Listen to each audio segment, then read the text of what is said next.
નમસ્કાર વિદ્યાર્થી મિત્રો, આજના વિડીયોની અંદર આપણે ધોરણ 7 વિષય ગણિત માટે વાર્ષિક પરીક્ષા 2025 માટેનું મોસ્ટ એમપી પેપર લાવ્યા છીએ. આ પેપરનું સોલ્યુશન પણ કરવાના છીએ. તો પ્લીઝ મિત્રો વિડીયોને અંત સુધી જરૂરથી જોજો, તમારા બીજા મિત્રોને પણ શેર કરજો જેથી અમને પણ ફાયદો થાય. ઓકે, આવા ઉપયોગી વિડીયો માટે આપણી ચેનલને સબસ્ક્રાઈબ કરી દેજો. જો મિત્રો પહેલો પ્રશ્ન આપેલો છે તમારે કે 3/4 ટકા ખાલી જગ્યા થાય, તો એમાં જવાબ આવશે મિત્રો ઓપ્શન સી 75%. બીજો છે 3.5% ખાલી જગ્યા થાય, તો એમાં જવાબ આવશે મિત્રો ઓપ્શન બી 350%. પછી 0.02% ખાલી જગ્યા થાય, તો એમાં જવાબ આવશે મિત્રો ઓપ્શન ડી 2%. અને 25%ને અપૂર્ણાંકમાં ફેરવવાનો છે, તો એનો જવાબ આવશે મિત્રો ઓપ્શન એ 1/4. કારણ કે જુઓ, હવે તમે સમજો કે તમારા આગળ જે દાખલા આપેલા હતા ને 3/4 ટકા, તો 3/4 ગુણ્યા 100 કરવાના, પછી અંશ છેદ ઉડાડી અને જવાબ આપશો, તમારે કમ્પ્લીટ જવાબ આવી જશે. અને એવી રીતના જે ટકા આપેલા હોય પહેલાંથી 25%ને અપૂર્ણાંકમાં ફેરવું, ટકા આપેલા હોય તો આપણે શું કરવાનું, 25ને 100 વડે ભાગવાના. ટકામાં ફેરવવું હોય તો કોઈ બી સંખ્યાને 100 વડે ગુણવાના. ઓકે, પછી બી આપેલું છે જેમાં આપણે દાખલા ગણવાના છે. એમાં પહેલો આપેલ છે કે એક વર્ગમાં 25 બાળકો છે. આ બધા જ દાખલા મોસ્ટ એમપી છે, તમે આ દાખલા તૈયાર કરી નાખજો. અને આ રીતના બીજા દાખલા પણ હશે ને જે તમારે પાઠ્યપુસ્તકમાં, એ પણ તમારે તૈયાર કરવાના છે. પહેલો આપેલ છે કે વર્ગમાં 25 બાળકો છે, તેમાંથી 15 છોકરીઓ છે, તો વર્ગમાં કેટલા ટકા છોકરીઓ થઈ? તો જુઓ, આપણે ટકાવારી કેમ શોધવાની છોકરીઓની, તો 25 આપણે 15 છોકરીઓ અને ભાગ્યા કુલ કેટલા બાળકો હતા 25, તો 15/25 કરવાના અને એને ટકામાં ફેરવવા છે એટલે 100 વડે ગુણવાના, તો એનો જવાબ આવશે મિત્રો 60% છોકરીઓ. એવી રીતના બીજો છે, જો વર્ગમાં 32માંથી 8 વિદ્યાર્થીઓ ગેરહાજર હોય તો કેટલા ટકા ગેરહાજર છે? તો ફરી 8ને 32 વડે ભાગીને ગુણ્યા 100 કરવાના, 8/32 ગુણ્યા 100, તો તમારો જવાબ આવશે મિત્રો 75%. ત્રીજો છે 40 બાળકોમાંથી 25% બાળકોને ફૂટબોલ રમવું ગમે છે, તો 40ના શું કરવાના, 25% શોધવાના. કઈ રીતના શોધાશે? 40 ગુણ્યા 25 ભાગ્યા 100. તો એનો પ્રશ્ન એવો છે કેટલા બાળકોને ફૂટબોલ ગમતું છે, તો હવે આપણને બાળકોની સંખ્યા મળી જાય કે 10 બાળકોને. ચોથો છે કે વર્ગના 25 બાળકોમાંથી 8 બાળકો ગેરહાજર હોય તો કેટલા બાળકો હાજર હશે? હવે જો 8% બાળકો ગેરહાજર છે તો પહેલાં 25ના 8% રહ્યા ને 25 બાળકોમાંથી બાદ કરી નાખવાના, અને પછી જે બાળકો વધશે એટલે કે 23 બાળકો વધશે એટલા બાળકો હાજર હશે અને બાકીના ગેરહાજર હશે. હવે ખરા ખોટા કરવાના છે. તો જો મિત્રો તમને આ બીજા પ્રશ્ન ઉપરથી એટલી માહિતી મળવી જોઈએ કે ટકાવારીવાળા દાખલા ખાસ તૈયાર કરવાના, એ દાખલો આવશે ને આવશે જ. પ્રશ્ન 2 જેમાં આપણે આપેલ છે ખરા કે ખોટા તે જણાવવાનું છે. પહેલું છે એક સાયકલ ₹3,300માં ખરીદીને 3,830માં વેચવામાં આવે તો 10% નફો થયો કહેવો. તો આ વિધાન થશે મિત્રો ખોટું. હવે જો નફા ખોટના દાખલા પણ તમારે તૈયાર કરવાના છે ટકાવારીવાળા. બીજો છે ₹800નું 3 વર્ષનું 12% લેખે વ્યાજ મુદ્દલ, મતલબ વ્યાજવાળા દાખલા પણ આપણે આવશે, તો એ વિધાન થશે ખોટું. ત્રીજું છે ₹3,000નું વાર્ષિક 10% લેખે 3 વર્ષનું સાદું વ્યાજ 900 થાય છે, તો એ વિધાન સાચું થાય છે. અને ચોથું છે ક્રિકેટ બેટ ₹800માં ખરીદીને ₹1600માં વેચવાથી 100% નફો થયો, તો એ વિધાન પણ સાચું થાય છે. પછી બી આપેલો છે, આપણે દાખલા ગણવાના છે. એક દાખલો 2 ગુણનો હશે.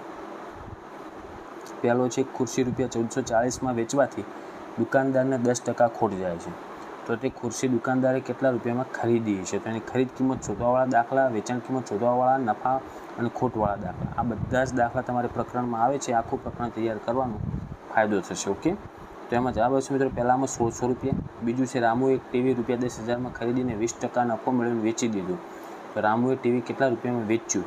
તો એનો જવાબ આવશે મિત્રો 12,000માં વેચ્યું. અને પછી એમ પૂછવું કે કેટલા રૂપિયા નફો થયો? 10,000માં ખરીદ્યું અને 12,000માં વેચ્યું એટલે કેટલો નફો થયો? તો કે 2,000 રૂપિયા નફો થયો. ત્રીજું છે રમેશે ₹7,500 વાર્ષિક 5%ના દરે 3 વર્ષ માટે સાદા વ્યાજ લે છે, તો એને 3 વર્ષના અંતે કેટલી રકમ ચૂકવવી પડશે? તો એનો જવાબ આવશે મિત્રો વ્યાજ સહિત ચૂકવવા પડશે, એટલે કે 8,625. પછી પ્રશ્ન 3A જેમાં આપણે દાખલાની કિંમત શોધવાની છે, તો અંશ છેદ ઉડાડવાનું, ના ઉડતું તો એમને એમ રાખવાનું. તો પહેલામાં જવાબ આવશે મિત્રો ઉપરનો ગુણાકાર, નીચેનો ગુણાકાર -6/55. બીજો છે એમાં ભાગાકાર છે અને ગુણાકાર કરશો તો પાછળની સંખ્યામાં છેદ છે અંશમાં જશે અને અંશ છેદમાં આવશે. ઓકે, આમાં તો આનો જવાબ આવશે મિત્રો બીજામાં 91/24. પછી બી આપેલ છે સંખ્યાઓ અને સંખ્યા રેખા ઉપર નિરૂપણ કરવાના દાખલા પણ આવશે. તો આ રીતનું તમારે સંખ્યા રેખા ઉપર સરખા છેદવાળી સંખ્યા લઈ અને દર્શાવી નાખવાના. પ્રશ્ન 4A એમાં જોડકા જોડવાના છે, જેમાં પહેલું છે કે આપણે જે સમાંતર બાજુ ચતુષ્કોણ આપેલ છે ને એનું ક્ષેત્રફળ શોધવાનું છે, જેની લંબાઈ અને પહોળાઈ પણ જો તમને લંબાઈ અને ઊંચાઈ બે વેનું આપેલું છે. તો આનું ક્ષેત્રફળનું સૂત્ર થાય પાયો ગુણ્યા વેધ, મતલબ 4 ગુણ્યા 3 4 તરી 12. તો પહેલામાં જવાબ આવશે સી. બીજો છે એમાં ત્રિકોણનું શોધવાનું છે જોડકામાં, તો એમાં જવાબ આવશે મિત્રો એ. ઓકે 4. ત્રીજું છે એમાં આપણે વર્તુળનું ક્ષેત્રફળ શોધવાનું છે, તો એમાં જવાબ આવશે મિત્રો ડી. પણ જો અહીંયા 144 છે ને એની જગ્યાએ જવાબ સાચો કેટલો થાય, ટાઈપિંગમાં ભૂલ છે 154 થાય. પછી ચોથો છે એમાં આપણે વર્તુળનો પરિઘ શોધવાનું છે, 14 સેમીની ત્રિજ્યા આપેલ છે, તો એમાં જવાબ આવશે મિત્રો ઓપ્શન બી 88 સેમી. પછી મોટા દાખલા છે જે તમારે આ સ્વાધ્યાયના દાખલા છે એ તમારે તૈયાર કરી નાખવાના. બીજો જુઓ એમાં પહેલો જુઓ આપણે સમાંતર બાજુ ચતુષ્કોણ આપેલ છે, એમાં એક પાયો અને આધાર અને ઊંચાઈ આપેલી છે. તો એના ઉપરથી આપણે પહેલા દાખલામાં શું કરવાનું, સમાંતર બાજુ ચતુષ્કોણનું ક્ષેત્રફળ શોધવાનું. તો એ બંનેનો ગુણાકાર કરશો ક્ષેત્રફળ મળી જશે. પછી તમને એક બીજી સાઈડમાં એની આધાર આપ્યો છે, તો એને બીજી ઊંચાઈ એટલે કે QNની ઊંચાઈ શોધવાની છે. તો એની ઊંચાઈ કેટલી થાય છે જવાબ મિત્રો, તો QNની ઊંચાઈ 11.4 આવશે અને આ સમાંતર બાજુ ચતુષ્કોણનું ક્ષેત્રફળ આખાનું 91.2 ચોરસ સેમી આવશે. બીજો પ્રશ્ન, ત્રિકોણ ABCમાં AM બરાબર 3.2 સેમી, BC બરાબર 5 હોય તો તેવા ત્રિકોણનું ક્ષેત્રફળ શોધવાનું છે. તો એનો જવાબ થાય મિત્રો 1/2 ગુણ્યા પાયો ગુણ્યા વેધ, એટલે આ બંનેના ગુણાકારને 2 વડે ભાગશો તો જવાબ આવશે તમારે 8 ચોરસ સેમી. ત્રીજું છે એક વર્તુળાકાર બગીચાનો વ્યાસ આપેલો છે, તો વ્યાસ આપેલ છે તો એના ઉપરથી આપણે પહેલાં ત્રિજ્યા મેળવવાની, મતલબ આને 2 વડે ભાગવાના 9.8ને. પછી એનું ક્ષેત્રફળ શોધવાનું છે, તો વર્તુળનું ક્ષેત્રફળનું સૂત્ર શું થાય, પાઈ r નો વર્ગ. ઓકે, તો એ પ્રમાણે તમે સાદુરૂપ આપશો તો એનો જવાબ આવશે મિત્રો 75.46 ચોરસ મીટર. પ્રશ્ન 5A એમાં આપણે પ્રશ્નનો જવાબ આપવાનો છે. જુઓ 4p નો વર્ગ વત્તા 3pમાં પદોના સંખ્યાત્મક સહગુણક લખવાનું છે. તો જુઓ સંખ્યા રહીને સહગુણક જ લખવાનું છે. તો એમાં જવાબ આવશે એક તો પીના વર્ગનું સહગુણક 4 અને એકલા પીનો સહગુણક 3. બીજો છે 3xyનું સજાતીય પદ લખવાનું, તો કોઈ બી લખવાનું, એવું નહીં 5xy લખી શકો, 6xy લખી શકો, 12xy, તમારે જે લખવું હોય. ઓકે. પછી ત્રીજો છે આપણે પદાવલીનું એકપદી, દ્વિપદી, ત્રિપદીમાં વર્ગીકરણ કરવાનું છે. તો મિત્રો એક પદીમાં પહેલાં કયા આવશે એ તમને કહી દઉં કે એક તો xy આવશે અને એક આવશે એકલા 7. પછી ત્રિપદીમાં કયા આવશે તો a + b આવશે અને બીજું આવશે xy વત્તા 5 આ દ્વિપદી. હવે જે બીજા બધા એ રહી ત્રિપદીમાં આવશે, મતલબ ab + b + 8 અને 5x² વત્તા 7x વત્તા 4. પછી દાખલો ગણવાનો છે. જો a બરાબર 0 અને b બરાબર 2 હોય તો a² + ab + b² ની કિંમત શોધો. તો આ કિંમત શોધવાવાળા દાખલા પણ તૈયાર કરજો. તમને જ્યાં a દેખાય ત્યાં મૂકવાની કિંમત આપણે 0 અને b દેખાય ત્યાં મૂકવાની 2. તો આટલું સાદુરૂપ 0 થશે અને છેલ્લે 2નો વર્ગ કેટલો થાય 4. તો પહેલાંની અંદર જવાબ આવશે મિત્રો 4. પછી બીજો દાખલો છે એમાં જુઓ કે m બરાબર 2 હોય તો 3m - 5ની કિંમત કેટલી થાય, તો એમાં જવાબ આવશે મિત્રો 1. પછી ત્રીજો દાખલો છે, જો p બરાબર 10 હોય તો pનો ઘન - 3 અને કૌંસમાં p - 10ની કિંમત શોધવાની છે. તો એનો જવાબ આવશે ત્રીજામાં મિત્રો 1000. પછી પ્રશ્ન 6 જેમાં ફરી વિકલ્પ આવ્યા આપણે, એમાં પહેલાંની અંદર જવાબ આવશે એ આવશે -7/8. કઈ રીતના આવે જુઓ, બંનેનો આધાર સરખો અને ઉપર વચ્ચે ગુણાકાર, તો કાટનો સરવાળો થઈ જાય તો -7 - 5 ને 3 8 થઈ જશે. એવી રીતના જુઓ એકના એક આધારની 2 ઘાત, તો કાટનો ગુણાકાર, આ નિયમો તૈયાર કરી નાખજો ઘાતાંકવાળા બધા છે. 3 × 4 = 12 તો 2 ની 12 ઘાત થાય. ત્રીજું છે આને પ્રમાણિત સ્વરૂપમાં લખવાનું છે, તો પોઈન્ટ આવશે એટલે 5.37 એટલે પોઈન્ટ આવશે અને એમાં જવાબ આવશે મિત્રો ઓપ્શન સી કે 5.37 × 10⁷. પછી ત્રીજો છે આને સરળ રૂપમાં ફેરવવાનું છે, મતલબ શું કરીશું આપણે પોઈન્ટ કાઢી અને એને 10⁷ વડે ગુણવાનું, મતલબ 1ની પાછળ 7 શૂન્ય આવે તો આનો પોઈન્ટ કાઢીને 2 શૂન્ય ઉડી જશે, નીચે 100 આવે એટલે 275ની પાછળ 5 શૂન્ય. તો ત્રીજામાં જવાબ આવશે ઓપ્શન એ.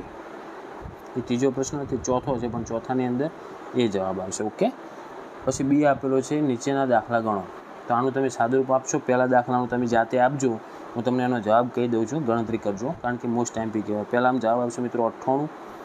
પછી બીજા દાખલાની અંદર જવાબ આવશે મિત્રો a⁻10. ત્રીજા દાખલામાં જવાબ આવશે મિત્રો 9317 અને ચોથા દાખલામાં જવાબ આવશે મિત્રો 125. ઓકે. હવે જો પ્રશ્ન 7 અને 8 આ તમારે અત્યારના અભ્યાસક્રમ મુજબ આ પ્રશ્નો આવવાના નથી. ઓકે, જો આવતા હોય તો છેલ્લો એક 8મો પ્રશ્ન જો આવતો હોય તો એનું સોલ્યુશન તમને કરાવું કે સામેથી કેવું દેખાય, ઉપરથી કેવું દેખાય, તો એના જવાબ તમને આપી દઉં છું. પહેલું છે એમાં આવશે જવાબ એ. બીજો છે એમાં એને આપણે ઉપરથી જોતાં કેવું દેખાય તો એમાં જવાબ આવશે મિત્રો એમાં પણ એ. ત્રીજો પ્રશ્ન છે જેને આપણે બાજુથી જોતાં કેવું દેખાશે તો સી જવાબ આવશે. અને ચોથો પ્રશ્ન છે એમાં બાજુથી જોતાં કેવું દેખાય તો એનો જવાબ આવશે મિત્રો ઓપ્શન બી. ઓકે, તો આ હતું મિત્રો ધોરણ 7 માટે વાર્ષિક પરીક્ષા 2025 માટે મોસ્ટ એમપી પેપર અને એના જવાબ અને એનું સોલ્યુશન. તો આશા રાખું છું મિત્રો કે વિડીયો તમને ઉપયોગી બન્યો છે. તો વિડીયોને લાઇક કરી દેજો. એકવાર આ બધા જ દાખલા ગણી નાખજો. પાઠ્યપુસ્તકના આ રીતના બધા જ દાખલા ગણવાના છે. નફા ખોટના, ટકાવારીના, પછી સાદા વ્યાજના, ચક્રવૃદ્ધિ વ્યાજના દરેક દાખલા તમે ગણી નાખજો. ઓકે, ટકાવારીના પણ દાખલા ખાસ તૈયાર કરજો. તમારા બીજા મિત્રોને પણ શેર કરજો. જેટલા પણ વિદ્યાર્થીઓને પરીક્ષા આપવાની છે દરેક વિદ્યાર્થીઓને મારા વતી બેસ્ટ ઓફ લક. આપણા આવા યુઝફુલ વિડીયો માટે આપણી ચેનલને સબસ્ક્રાઈબ પણ કરી દેજો. હવે મળીશું આપણે નેક્સ્ટ વિડીયોમાં. Thank you so much for watching my videos. Thank you so much.